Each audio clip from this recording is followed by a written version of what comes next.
కంచిపట్టు చీరల సామ్రాజ్యం తెలుగు ప్రజల షాపింగ్ ప్రపంచం వారాహి సిల్క్స్ కూకట్పల్లిలో ఏప్రిల్ 4న గొప్ప ప్రారంభం. నెక్స్ట్ ఇది షోలో అన్నా ఎన్ని ఫ్యామిలీ స్టార్ అదేదా అన్న అవి డిఫరెంట్ కానీ అనిపించిందారా అంత పెద్ద కుటుంబం అన్న ఎవ్వరు లేకుండా రోడ్డు మీద నేను పెళ్లి చేసుకున్నానే అని ఎప్పుడైనా బాధపడతావా? బేసిక్ గా అలా ఏం రానివ్వలా, ఆ ఫీల్ నాకు రాలా యాక్చువల్లీ. ఓకే, బట్ ఈ షో నాకు నిజంగా చెప్పాలంటే నేను అదే చెప్పాను ఆ షోలో. బేసిక్ గా చాలా మంది ఒక షో చేయగానే 2-3 షోలు చేసేస్తారు, ఒప్పేసుకో. నేను చెప్పాను నా ఫస్ట్ ఇదే లాస్ట్ ఇదే, నేను చేయను. అదే స్టేజ్ మీద చెప్పాను. రవి అన్నాడు కూడా అప్పటికి, ఏంటది నా అలా చెప్పేసాను. నిజంగానే నేను చేయను, ఫస్ట్ అండ్ లాస్ట్ అదే, ఇంకా చేయను అని చెప్పి. ఏం చనిపోయారు వాళ్ళ మదర్?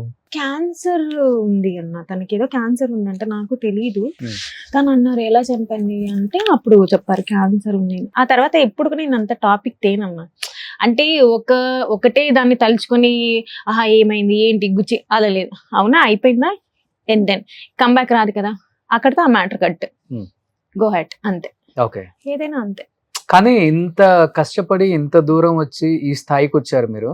అవును, ఈ మధ్య ఒక 4-5 డేస్ నుంచి ఒక న్యూస్ చక్కర్లు కొడుతుంది, ఆ నోరు ఈ నోరు. నేను కూడా అడగాల్సి వచ్చింది మీకు కాల్ చేసి.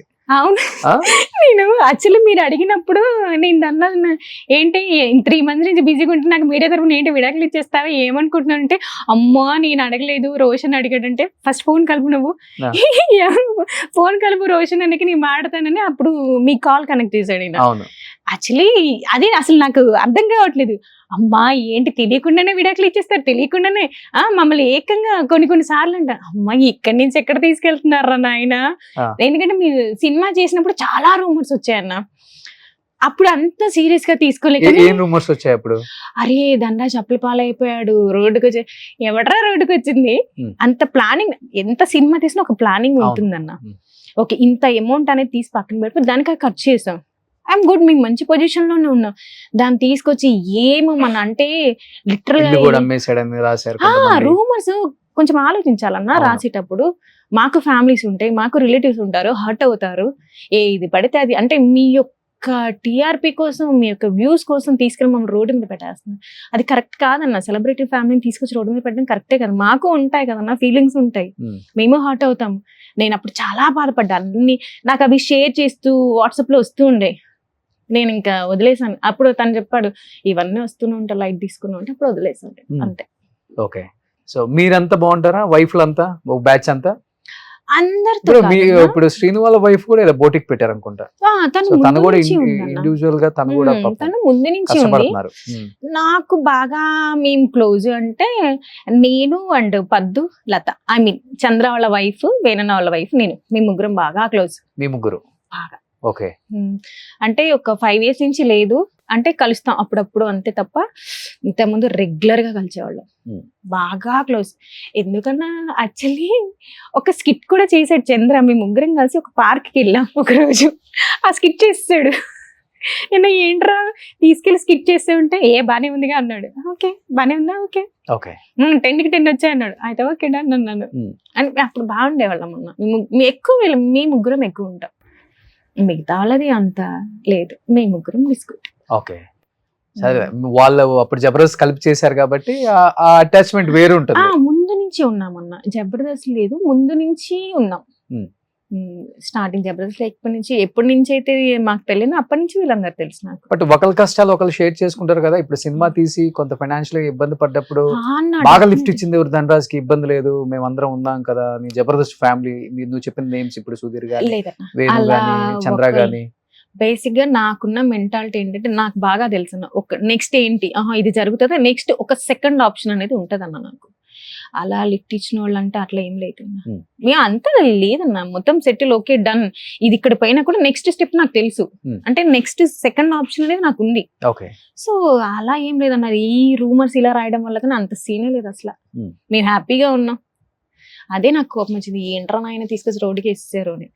అంటే లిటరల్ తెలియకుండానే బయటికి వెళ్ళినప్పుడు ఓహో వీళ్ళంతా తీసేసి వచ్చేసారంట, అది రాస్తారు కదా, అది కరెక్ట్ కాదన్న. ముందు ఫ్యాక్ట్ ఏంటో తెలుసుకొని మీరు రాయండి, అంతేకాని తెలియకుండా రాసేసి. నేను చాలా ఏడ్చాను అప్పట్లో, ఏంటిది ప్రతిదీ ట్రోల్ చేసిన. అప్పుడు దాన్ని ఇవన్నీ కామన్, లైట్, ఓకే డన్.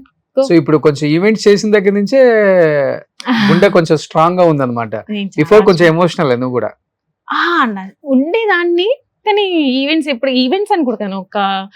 మా బాబు పుట్టాడు, చిన్న బాబు.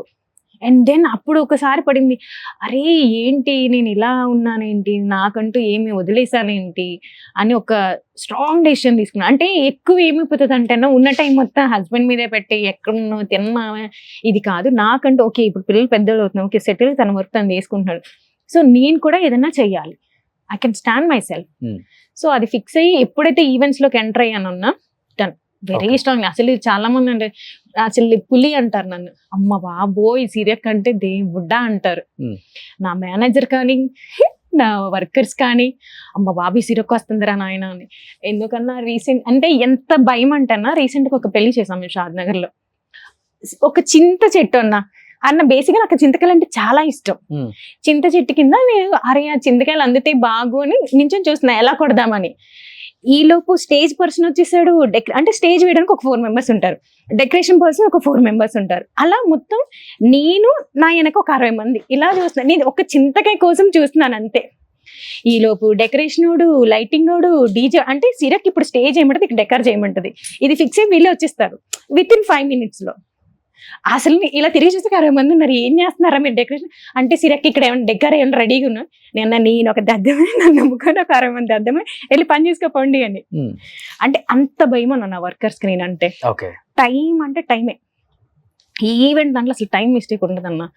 ఈ 12 అంటే బిఫోర్ అయిపోతుంది, 1 hour బిఫోర్ ఇచ్చేస్తాను, 1.5 hour బిఫోర్ ఇచ్చి రిలాక్స్ అయిపోతా. ఎందుకంటే క్లయింట్ టెన్షన్ పడకూడదు, నేను టెన్షన్ పడాలి, లేదా వాళ్ళు టెన్షన్ పడి నన్ను టెన్షన్ పెట్టి ఇవన్నీ. రాఘం రాఘవ్కి నువ్వే ఈవెంట్ ఆర్గనైజింగ్ అవును చెప్పాడు ఇంటర్వ్యూలో. నచ్చిందా సినిమా? నచ్చిందన్నా. ఇప్పుడు ఈటీవీ విన్ లో కూడా వచ్చింది కదా. అవును, కానీ నాకు చూసే టైం లేదన్నా, నేను ముందే చూసా. అన్నిటి టైం లేదంటే అట్లా టైం సెట్ చేసుకోవాలి కానీ. అంటే అన్నా దీపం ఉండగానే ఇల్లు చక్క పెట్టుకోవాలి. సో నా పాలసీ అయితే ఇప్పుడు అది 30 days ఈవెంట్స్ లోనే ఉంటావు.